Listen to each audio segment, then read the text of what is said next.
KIADB ಭೂ ಸ್ವಾಧೀನಕ್ಕೆ ಚಿಕ್ಕಬಳ್ಳಾಪುರ ರೈತರು ವಿರೋಧವನ್ನು ವ್ಯಕ್ತಪಡಿಸ್ತಾ ಇದ್ದಾರೆ. ಚಿಕ್ಕಬಳ್ಳಾಪುರ ಜಿಲ್ಲಾಡಳಿತ ಭವನದ ಮುಂದೆ ರೈತರು ರಣಾಕ್ರೋಶವನ್ನು ಹೊರಗಾಕ್ತಾ ಇದ್ದಾರೆ.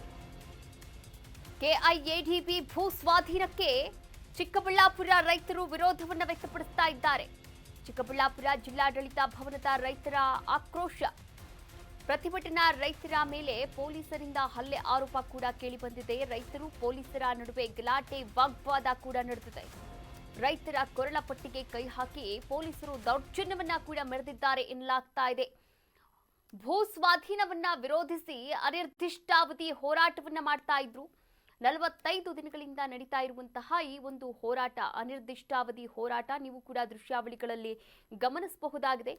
ರೈತರು ಮತ್ತು ಪೊಲೀಸರ ನಡುವೆ ನಡೆದಂತಹ ಈ ಒಂದು ಗಲಾಟೆ ವಾಗ್ವಾದ ಎಲ್ಲರ ಕಣ್ಣರಳಿಸುವಂತೆ ಮಾಡಿದೆ. ಇನ್ನು ಕೆಲ ಕಾಲ ಆತಂಕದ ಒಂದು ಸಮಯ ಕೂಡ, ಅಂದ್ರೆ ಆತಂಕದ ವಾತಾವರಣ ಕೂಡ ಅಲ್ಲಿ ಉಂಟಾಗಿತ್ತು. ಪ್ರತಿಭಟನಾ ರೈತರು ಪೊಲೀಸರು ಹಲ್ಲೆಯನ್ನ ಕೂಡ ಮಾಡಿದ್ದಾರೆ ಪ್ರತಿಭಟನಾ ನಿರತರ ಮೇಲೆ ಎನ್ನುವಂತಹ ಆರೋಪ ಕೂಡ ಕೇಳಿ ಬಂದಿದೆ.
ಕರ್ನಾಟಕ ನ್ಯೂಸ್ ಬೀಟ್ ಫಾಲೋ ಮಾಡಿ, ಸಬ್ಸ್ಕ್ರೈಬ್ ಮಾಡಿ.